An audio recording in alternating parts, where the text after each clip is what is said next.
काशी की पावन धरती जहाँ गंगा अपनी लहरों से पाप धोती है, वहीं एक घाट है हरिश्चंद्र घाट। कहते हैं यह स्थान उस राजा की अमर गाथा को संजोए है जिसने अपने प्राण तो दे दिए पर सत्य को नहीं छोड़ा। राजा हरिश्चंद्र सत्यव्रत, धर्मनिष्ठ, अटल प्रतिज्ञा के प्रतीक। ऋषि विश्वामित्र ने उनके सत्य की परीक्षा लेने के लिए उन्हें राज्य, धन, वैभव सब त्यागने पर विवश कर दिया। परिस्थितियों ने ऐसा मोड़ लिया कि राजा हरिश्चंद्र काशी के एक शमशान के रक्षक बन गए और उनकी धर्मपत्नी किसी महाजन के यहाँ नौकरानी बन गई। उनके पुत्र रोहिताक्ष को एक दिन वन में खेलते खेलते विषधर सर्प ने डस लिया। इस कारण वह बच्चा अपना प्राण त्याग बैठा। संध्या का समय था। तारावती रोहित के निर्जीव शरीर को गोद में लिए शमशान पहुँची ताकि उसे अग्नि दे सके, लेकिन शमशान के तो कठोर नियम थे। अग्नि और स्थान के लिए शुल्क देना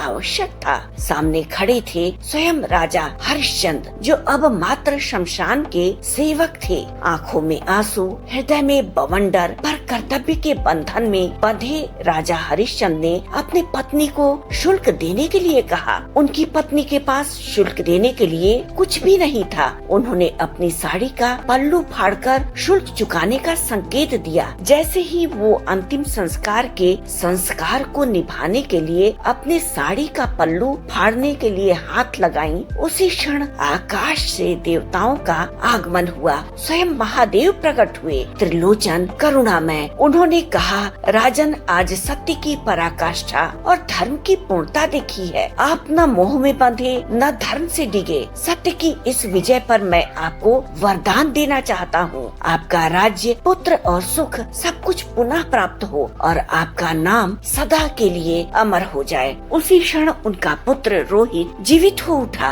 राज्य लौटा, वैभव लौटा और काशी में उसी स्थान को नाम मिला हरिश्चंद्र घाट। आज भी मान्यता है कि यहाँ पर मृत्यु के बाद अंतिम संस्कार होने से आत्मा को मोक्ष मिलता है, क्योंकि यह भूमि उस सत्य पुरुष के चरणों से पवित्र हुई है जिसने मृत्यु के द्वार पर भी धर्म का त्याग नहीं किया।